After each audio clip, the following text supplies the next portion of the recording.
ඇමරිකාව සහ ඉරානය අතර න්‍යෂ්ටික සාකච්ඡා විවිධ උස් පහත්වීම් මැද ඉදිරියට ගලාගෙන යද්දී දියේගෝ ගාර්සියා සහ හෝමුස් සමුද්‍ර සන්ධියේ කැපී පෙනෙන හමුදා ක්‍රියාකාරීත්වයක් පෙන්නුම් කරනවා. ඒ අනුව ඇමරිකාව දියේගෝ ගාර්සියාහි පිහිටි තමන්ගේ හමුදා කඳවුරේ ස්ථාපිත කරලා තියෙන යාත්‍රාවල ආරක්ෂාව දැඩි කරන්න නැවතත් ප්‍රහාරක යානා යොදවලා තියෙනවා. ඒ අතරේ ඉරානය හෝමුස් සමුද්‍ර සන්ධියේ හමුදා මිසයිල් සහ යාත්‍රා ස්ථානගත කරමින් යම් අනාගත ගැටුමකට සූදානම් වෙන බව පෙන්නුම් කරනවා. Radical Sri Lanka brings the world to your screen. Subscribe for your daily international news update. Radical Sri Lanka International Update. Stay informed. Stay global.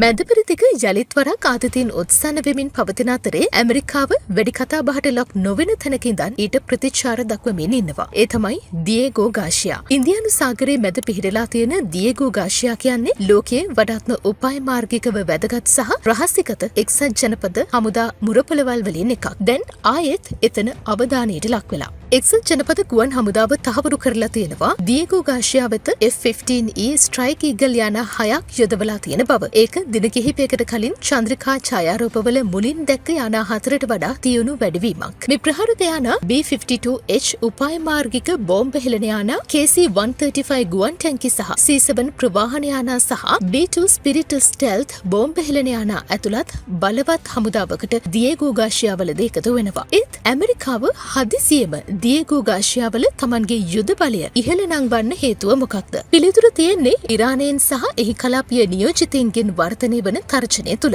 මෑත මාසවලදී එක්සත් ජනපදය යෙමනී හූති සටන්කාමින්ට එරෙහිව තීව්‍ර ගුවන් ප්‍රහාර මාලාවක් දියත් කළා. එම මෙහෙයුම් අතරතුර බෝම්බ හෙළන යාන මාර්තු මාසයේදී දියේගෝ ගාර්සියාවල නිහඬවම ස්ථානගත කරලා තිබුණා. ඒ දවස්වල ඒක කලාපීය ආතතියෙන් උත්සන්න කරන්න සමත් වුණත් වාර්තා වෙන විදිහට දැන් ඒ රහසිගත බෝම්බ හෙළන යාන වයිට්මන් ගුවන් හමුදා කඳවුරට නැවත ගෙනත් තියෙනවා. ඒ වෙනුවට එක්සත් ජනපදය සාම්ප්‍රදායික සහ න්‍යෂ්ටිකාවි දෙකම රැගෙන යන්න පුළුවන් B-52 යානා යොදාගෙන ඇති අතරේ බහුකාර්ය F-15 යානා සමග දියේගෝ ගාර්සියාවල ගුවන් ආරක්ෂාව ශක්තිමත් කරලා තියෙනවා. දියේගෝ ගාර්සියා භූදේශපාලනිකව වැදගත් පිහිටීමක් වුණා දැන් තියෙන තර්ජනත් එක්ක ඒක පමණ ප්‍රමාණවත් වෙන්නේ නැහැ. ඉරානයේ සහ එහි සහචරයින් දැන් වැඩි වශයෙන් දිගදුර ඩ්‍රෝන සහ ප්‍රෙසිෂන් ගයිඩඩ් මිසයිල් සහ ආයුධ භාවිත කරනවා. ඒවා සතපුම් දහස් ගණක් දුර ඉඳන් දියේගෝ ගාර්සියාවට ළඟා වෙන්න පුළුවන් ඒවා. ඒකෙන් මේ සමීකරණය වෙනස් වෙනවා. ඇමරිකානු ආරක්ෂක නිලධාරීන් දැන් කියන්නේ දියේගෝ ගාර්සියාවල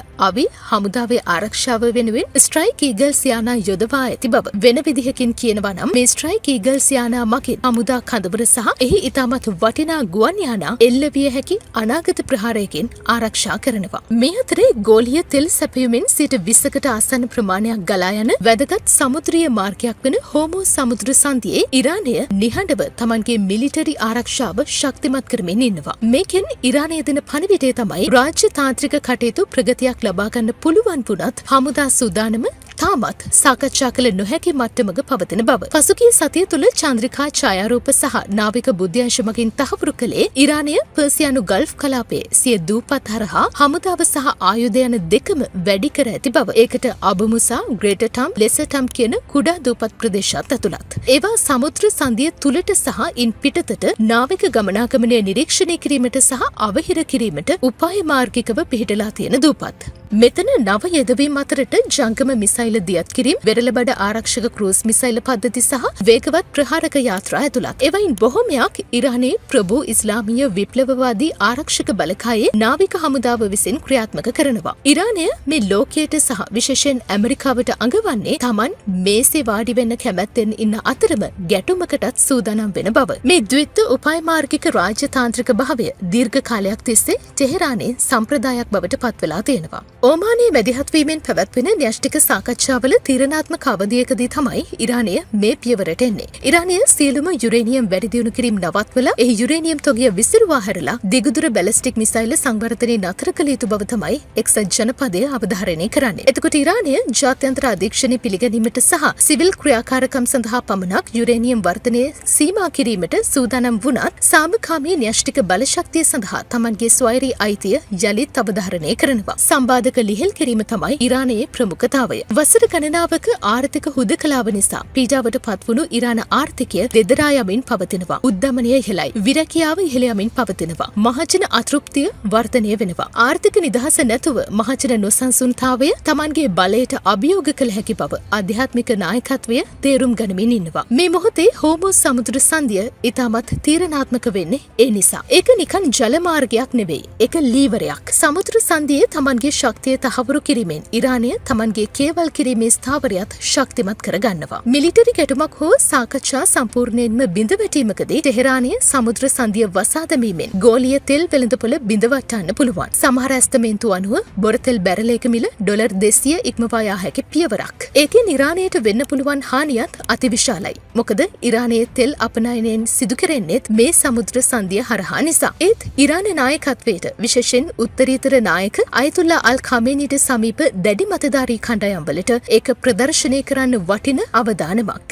ඒ කොහොම වුණත් මෑත දිනවල හමුදා කටයුතු වලින් පේන්නේ මේක හුදෙක් මවාපෑමක් නොවන බව. මේ 18 වෙනිදා ඉරානයේ බොහෝ නැව් බන්දාර් අබ්බාස් බරායට ආපසු පැමිණ තිබුණා. රතමුහුදේ නාවික මෙහෙයුම් නවතා දමා තිබුණා. ඒ වෙනුවට ඇල්වන් ක්ලාස් ෆ්‍රිගේට් යාත්‍රා 3ක් සහ මූෂ්‍යපන්තිය යාත්‍රා කිහිපයක්ම වේගවත් ප්‍රතිචාර දැක්වීම සඳහා වෙරළබඩ ජලයේ යොදවා තිබුණා. ඉරාන ගුවන් හමුදාවත් අනතුරු ඇඟවීමේ මට්ටම ඉහළ නංවා තිබුණා. දකුණු ඉරානයේ සහ හෝමුස් අවට ප්‍රදේශවල සියලුම මෙහෙයුම් කඳවුරු සම්පූර්ණ කාර්ය මණ්ඩල සහිතව දැඩි නිරීක්ෂණ සමගින් සූදානමින් තියලා තියෙනවා. මේ අතරේ ඉරානයේ ඉහළම හමුදා ප්‍රධානියා වන ජෙනරාල් මුහම්මද් බකීරි දකුණේ නාවික සහ මිසයිල් ස්ථාපනයන් වෙත ඉහළ පෙළේ සංචාරමාලාවක් සිදු කරලා තියෙනවා. ඕනෑම ඇමරිකානු හෝ ඊශ්‍රායල හමුදා ක්‍රියාමාර්ගයක් කලාපයේ ඇමරිකානු කඳවුරු වලට මිසයිල් ප්‍රහාර ඇතුළු දැවැන්ත පලිගැනීම් ඇති කරන බවත් ඊශ්‍රායලයටත් ප්‍රහාර එල්ල විය හැකි බවටත් ඔහු එහිදී අනතුරු අඟවා තිබුණා. විශේෂයෙන් කටාර්, එක්සත් අරාබි එමිරාජ්‍ය, බහරේනය සහ ඉරාකයේ ස්ථාන ඔහු ඉලක්ක ලෙස නම් කළා. ආතතින් උත්සන්න වුණොත්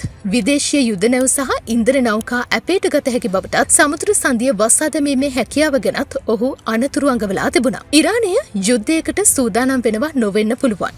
ඒත් ඔවුන් සූදානම් වෙන්නේ රාජ්‍යතාන්ත්‍රික සම්බන්ධතා බිඳ වැටුණා තමන්ගේ විරුද්ධවාදීන්ට ඒක මිල අධික සටනක් කරන්න. ඒ පීඩනය එක් අතකින් ගත්තොත් පලිහක්, අනෙක් අතින් ගත්තොත් කඩුවක්. මේ ප්‍රදර්ශනය කරන ශක්තිය සාකච්ඡා මේසේදී සහන ලබා දෙන්න බල කරයි කියලත් ඉරානය බලාපොරොත්තු වෙනවා වෙන්න පුළුවන්. ඒ කොහොම වුණත් ගල්ෆ් කලාපය ලෝකයේ වඩාත්ම හමුදාකරණය වූ සහ අස්ථාවර කලාපයක්. ඕමානයේ න්‍යෂ්ටික සාකච්ඡා දිගටම පැවැත්වෙනකොට හෝමුස් සමුද්‍ර සංධියේ සිදුවන දේ අනුව එහි ප්‍රතිඵලය හොඳින් තීරණය කරන්න පුළුවන්.